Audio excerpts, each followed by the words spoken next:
Oi, gente, boa tarde. Hoje começa mais um projeto do Educomunicações aqui do CIEB, que é o podcast 64 Nunca Mais. Eu sou Sofia, aluna aqui do CIEB, estudante do terceiro ano de ensino médio, estou com... Olá, gente, boa tarde. Meu nome é Igor, né? Professor de História aqui do CIEB também, e ex-aluno do colégio, né? E formado, licenciado em História pela UNEB Campus 5, Santo Antônio de Jesus. E estamos aqui para fazer esse bate-papo que vai ser de deveras informação de deveras importante. Fala dele que eu quero é pouca coisa, hein?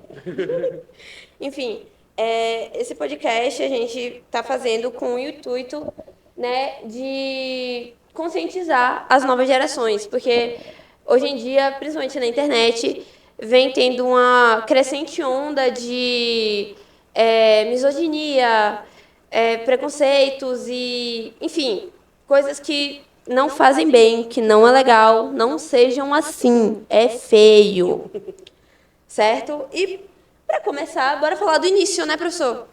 Do início e com isso, né? Quem financiou o golpe militar? Então, quando se fala de início de ditadura militar, né? A gente tem que entender que contexto histórico o Brasil estava vivendo nessa época, que o mundo, na verdade, estava vivendo nessa época. Né? A gente está falando de 64, pós-Segunda Guerra Mundial. Né? Então, assim, o mundo ele vivia uma polarização. De um lado, um país capitalista forte, como os Estados Unidos, e do outro, um país socialista, como a União Soviética. E, assim, a ditadura militar ela não começa em 64, ela é orquestrada antes de 64, né? A gente tem vários processos políticos que levam a desencadear o que acontece em 64.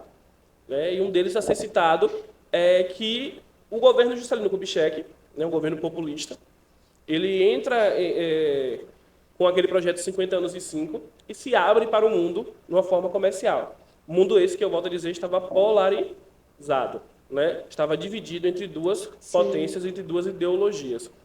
E abrindo esse Brasil para o mundo, para uma evolução de 50 anos em 5, dá-se a brecha, né, de algumas nações se aproximarem do Brasil. Nação essa que tinha acabado de fazer uma revolução, Cuba. Né? Cuba tinha acabado de fazer uma revolução nacionalista, está bem claro que não foi uma revolução comunista, uma revolução nacionalista, né, para acabar com os mandos e desmandos dos Estados Unidos no país, mas com ideais marxistas socialistas no país, né? Com Che Guevara, Fidel Castro, Raul Castro. E Che, né, como presidente da época, tem um contato muito grande com o Brasil. E aí começa a ter esse relacionamento com Juscelino Kubitschek, certo? E aí os militares, o alto escalão militar, financiado pelos Estados Unidos, deixar bem claro, né? Financiado pelos Estados Unidos, eles, a CIA, a Interpol e tal, tenta orquestrar o golpe na década de 50, no governo de Juscelino Kubitschek. Só que um dos mandantes, né, do exército, Jeremias Toff, general Jeremias Toff, ele não aceita que esse golpe seja feito, que esse golpe seja dado, porque o governo, mesmo que tinha uma certa ligação com o Che, tinha uma certa diplomacia com o Che, ele não era um governo comunista, não era um governo socialista. Na verdade, o Brasil nunca teve um governo de esquerda de fato, socialista de fato. Verdade. Né? E o vice de Juscelino Kubitschek é João Goulart, que é o que vai ser deposto em 61. Né? E quem foi o João Goulart? João Goulart, ele foi um político, primeiramente, ele Sim. vence como vice, porque é importante dizer que as eleições no Brasil antes da década de 90 era feita de tal forma, presidente era eleito e vice-presidente também era eleito. Né? Entendi. Então, o vice-presidente eleito, João Goulart, ele tinha uma proximidade mais com a esquerda, ele tinha uma ideia reformista para o Brasil. Então, ele é eleito como vice no governo de Juscelino Kubitschek, ele é eleito também como vice no governo de Jânio Quadros. Só que Jânio Quadros, ele renuncia o governo. Aquele maluco. Ele renuncia, né, com a ideia de que o povo ia colocar ele de volta no poder, assim Sim. como foi com Getúlio Vargas. Jânio Quadros vai lá, assume o poder, né, após o fim do governo Juscelino Kubitschek, que foi o governo JK, e passando 7 meses de governo, ele renuncia. Esse renunciar, quem assume o poder? João Goulart. Aí João Goulart traz sua companhia, né? Sua galera como ministra. E aí vamos trazer Darcy Ribeiro como ministro da Educação, que é um ótimo educador, um ótimo professor, voltado mais para a esquerda. Vamos trazer Oswaldo Cruz Oswaldo Cruz, da Fiocruz, como ministro da Saúde. Enfim, ele tinha uma ideia, né, um pensamento mais voltado para o campo da esquerda. Não era um governo comunista, mas era um governo que voltava para o lado da esquerda, né? Ele olhava para o lado reformista, um lado social, né? Tanto que um dos intuitos do João Goulart era a famosa reforma agrária, certo? E os Estados Unidos vendo isso, e é importante, eu gosto sempre de citar nas aulas, um livro chamado Balas de Washington. Deixo aí para a galerinha acompanhar, conseguir ter o contato, chamado Balas de Washington, que é escrito por Prachá, um indiano marxista. Ele cita como os Estados Unidos ele financiou vários golpes na América Latina. A gente não só tem golpe no Brasil, né? O Brasil, claro, a gente fala por ser uma realidade nossa. Mas os Estados Unidos financia golpe na Argentina, que é pós-Brasil, financia golpe no Chile, que na década de 70, durante o golpe militar no Brasil. Então, assim, é interessante saber que os Estados Unidos não gostava dessa ideia de que seus países, que eram quintais, vamos chamar de quintais para ele, tivessem essa autonomia anti-imperialista, né? E a reforma agrária, junto com a elite brasileira, a elite brasileira odiava a ideia da reforma agrária, que era dividir terras para todos. Eu lembro que o senhor, inclusive, falou em uma conversa que se esse projeto tivesse ido para frente, hoje em dia não existiria o MST. Com certeza. O MST ele surge na intenção de criar uma reforma agrária no Brasil, né? Que é o Movimento Sem Terra, que é terras tanto da União quanto terras de iniciativa privada. E assim, os Estados Unidos financia, as empresas brasileiras também financiam, empresas como Ford, Volkswagen, Globo, SBT, né? Eles financiam o golpe de 64, né? Mas até então, João Goulart, desde 61, ainda estava no poder como presidente eleito. Né? Ele foi vice-eleito, então ele pôde assumir quando o Jânio assumiu. Só que antes de dar um golpe, as camadas mais elitizadas ali da política brasileira, eles queriam fazer um plebiscito para que o Brasil deixasse de ser presidenciável e se tornasse parlamentarista. Antes do senhor terminar, pode explicar para a gente o que seria um plebiscito? Plebiscito, gente, é um tipo de votação, né? É uma constituinte, é um modo de eleição em que o povo tem a voz, certo? Hoje a gente tem a votação no Senado, a votação na Câmara de Deputados, mas quem vota são os deputados.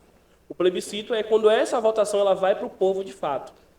Então ia ser convocado as pessoas da população da sociedade, né, para votar se o Brasil continuava sendo presidenciável ou parlamentarista. Parlamentarista, vocês sabem que é quando o presidente ele não tem voz, não existe presidente, existem os ministros que tomam conta do país. Ministros esses que eram filiados ao alto escalão militar, às empresas, à elite. Certo? Então isso não vai à frente porque o plebiscito, o povo decide por João Goulart continuar no poder.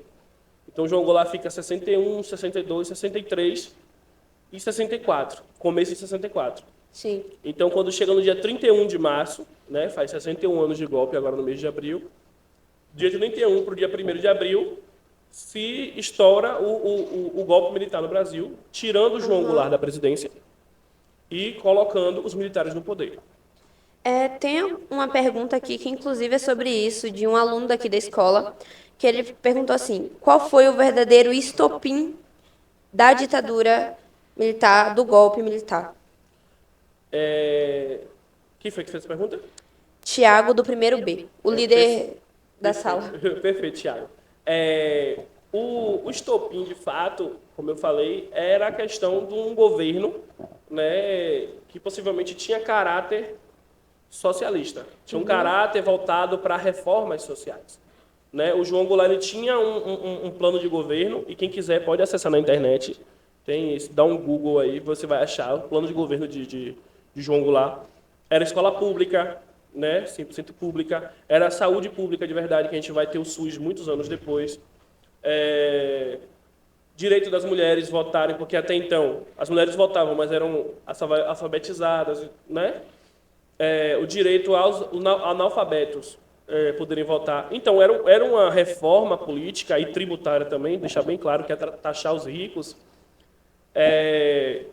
muito voltado para o social, voltado para o social, né? E os Estados Unidos achava aquilo meio que ousado. Um país vai ter autonomia, quem vai me fornecer petróleo? Quem vai me fornecer produto, né? Então, assim, porque os outros países que optaram por uma revolução, eles deixaram o seu complexo de vira-lata, né, e não baixaram cabeça para os Estados Unidos. Verdade. Então, isso dá uma ideia de que o Brasil ia deixar de ser submisso aos Estados Unidos. Fora as elites, né, que comandavam. Infelizmente não aconteceu. Infelizmente. Então, assim, as elites, então, não aceitavam também esse tipo de coisa, né? O líder do MST ele sempre fala que a reforma agrária ele não existe aqui no Brasil porque nossa elite é burra. Ela só pensa em acumular capital. E a reforma agrária não é uma coisa comunista. A reforma agrária os Estados Unidos fez. Então, o principal é essa reforma de João Goulart. E aí os militares vão lá e tomam a frente. Esse com foi a o principal ideia, estopim. isso, com a ideia de livrar, a justificativa de livrar o país do comunismo. Mas antes disso já existia a propaganda de que o Brasil ia se tornar um país comunista. É tanto que você vê antes movimentos da própria Igreja Católica. A Igreja Católica apoia o golpe militar de 64, que é a marcha da família da união com Deus, né? Marcha da família com Deus, pedindo que os militares intervenham no país para que o país não se torne comunista. Só que a mesma Igreja Católica que defende, anos depois, com a teologia da libertação, vai lutar contra a ditadura militar. Certo? Eu lembro que, né, numa conversa que a gente teve antes, o senhor tinha dito sobre que quem comandou o golpe militar, eles podiam simplesmente falar vai ser agora e ia ser agora e ponto final. Então por que não foi na época de JK? Porque eles esperaram tanto. É isso, como eu te falei, dentro do militarismo existia hierarquia, né? E o general que comandava o exército naquela época queria sair para presidente, que era Jeremias Toff, e ele sai para presidente contra o JK e perde. Né? Mas ele faz um papel do que o antigo presidente da gente não fez, que foi aceitar o resultado das urnas. Então, o Toff, ele aceita que o Brasil, o Brasil escolheu o JK para ser presidente. Ajeita o JK para ser presidente. E aí, proíbe que os militares vão lá e façam né, o famoso golpe, né? Dê um golpe de Estado. E por isso que não aconteceu naquela época. Mas ele foi orquestrado a partir dali. Sabe? Ele foi pensado a partir dali. Sim. Então, esse momento de tensão até 64 está o tempo todo. Só que por debaixo do pano, a população não sabia. Certo? Certo. E aí, quando o golpe militar se instaura, os militares não tinham logo de cara o presidente. Não é assim que tem... Castelo Branco ele não assume logo de cara. Né? Primeiro se instaura o golpe militar, a partir de agora nós vamos tomar conta do país, e aí se faz uma constituinte, fecha o Congresso, e eles fazem uma eleição interna. Eleição essa que bota Castelo Branco, general do Exército, como presidente. Né? E aí a Constituição é rasgada e se faz ato institucional. Então a partir começa aí 1, aí 2 e assim vai. Entendeu? Sim.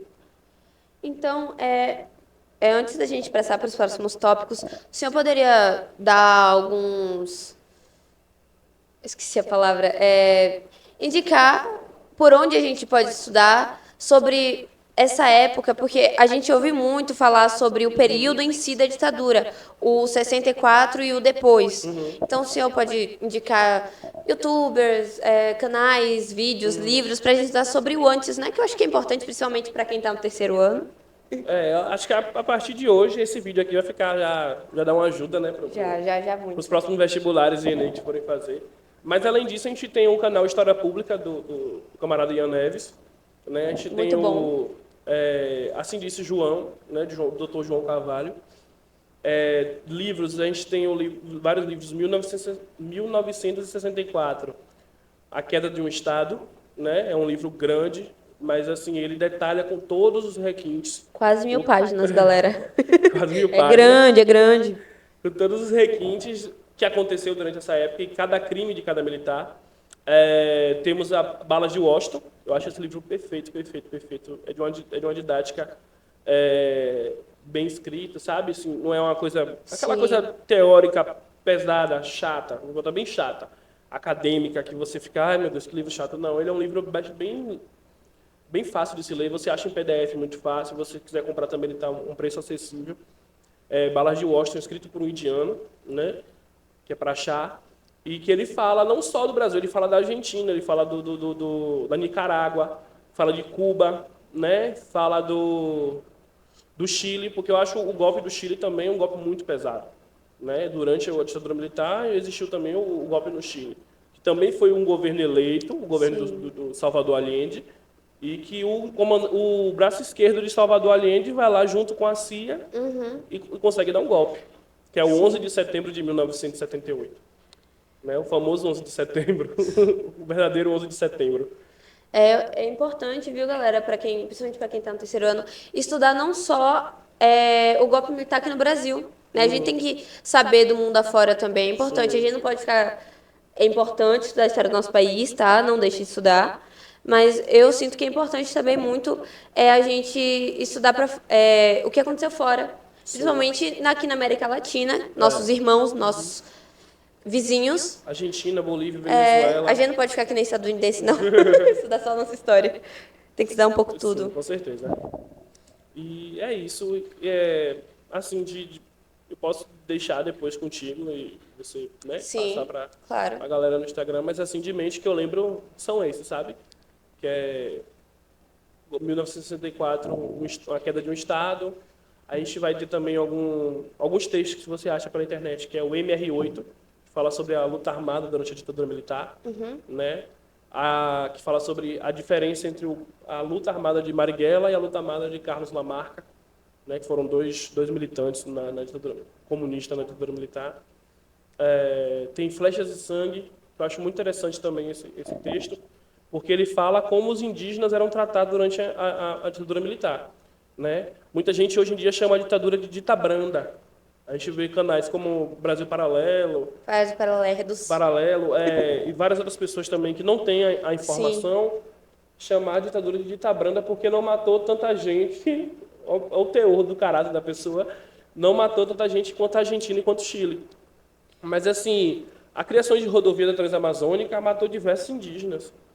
Né? A tribo Yanomami, a aldeia Yanomami que existe aí, que vem sofreu agora no governo Bolsonaro, é um resquício dessa época. Né? A BR-101, quantos indígenas morreram na construção da BR-101 aqui, que corta nossa Bahia, nosso Vale de Igreçá? Então, é interessante, porque eles entravam de carro, jogavam bomba e a aldeia que estivesse lá levava a bomba por cima da cara e não estava nem aí.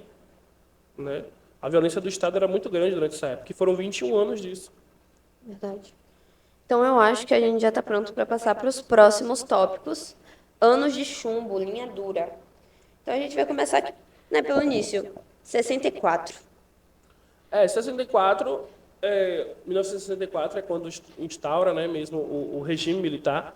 É quando o Castelo Branco assume e tal. Mas o Castelo Branco ele não tem uma linha tão dura quanto vai ser os próximos governos. Né? O próximo governo, que é o general Costa Silva, Alberto Costa Silva, ele vai até, acho que é 1968, não sei direito a data, não vou lembrar direito não, mas eu sei que Costa Silva, ele instaura o AI-5, né? Que é o famoso AI-5, o temido AI-5. Sim. O ato institucional número 5, ele quebra, né, todo o resquício de democracia que existia no Brasil ainda. Ele quebra todo o resquício de liberdade que poderia existir no Brasil. Certo? É aí que entra a história de Rubens Paiva, né, do filme Ainda Estou Aqui. É aí que entra a Melinha, né, que é uma jornalista. Porque o AI-5 ele não tem habeas corpus. O AI-5 ele tira o habeas corpus, tira o direito de ter um advogado. A violência do Estado aumenta. Né? Então, assim, a polícia, tanto militar quanto a federal, que servia ao Exército, ela podia fazer certo tipo de violência na rua mesmo, em qualquer lugar, sem que isso houvesse uma procuradoria, né? Sem que isso houvesse um julgamento certo. Era violência liberada, era violência de Estado liberada.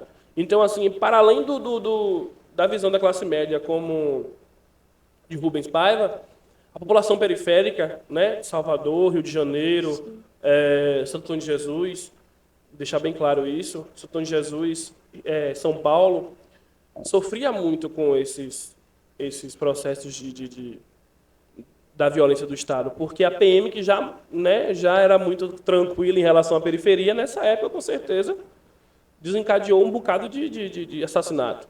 Né? A gente vê, hoje em dia, voltando a escavar o cemitério de Perus. Perus é um bairro em São Paulo, onde foi achado 1.600 ossadas de pessoas enterradas, na época da ditadura militar em São Paulo. Pessoas essas que não tinham movimento político, pessoas essas que não tinham envolvimento com luta armada, não tinham envolvimento com partido político nenhum, né? Porque deixar bem claro, quando se instaura a ditadura militar, os partidos que existiam começam a ser caçados, tanto alguns de direita quanto uns de esquerda, e outros sociais liberais. E se instaurou 2 partidos, o MDB, que a gente conhece até hoje, que é o PMDB, e o Arena, que hoje a gente conhece como União Brasil. Né? São os únicos 2 partidos que existem na época. E esses partidos começam a ser caçados. Então, assim, essas pessoas que morreram na ditadura militar, que não foram só aquelas que são divulgadas pela mídia, mas que talvez famílias nunca acharam o corpo, não eram envolvidas com... Né? Tinha muito disso. O professor Raimundo, que já lecionou aqui na escola, sim, ele contou uma vez para mim, em um movimento que a gente fez aqui no colégio mesmo, com o professor Vitor Jesus, sobre o golpe de 64. Foram 3 dias de mesa redonda, de apresentações, enfim. E ele falou que existe uma frase que era bem assim: o que é que você acha do governo? Eu não acho nada, porque meu amigo que achava, acharam ele. Então existia também essa questão do denunciar. Tipo, eu não gostava de Sofia, não gostava da mãe de Sofia, eu chegava numa polícia mais próxima e denunciava: são subversivos, que é a palavra que mais usam, né? São um movimento tão ligado ao movimento comunista. E aí capturava esse povo, sequestrava, torturava, e até eles acreditarem se era ou não verdade, já né? foi. Já tinha morrido. Ido com Deus.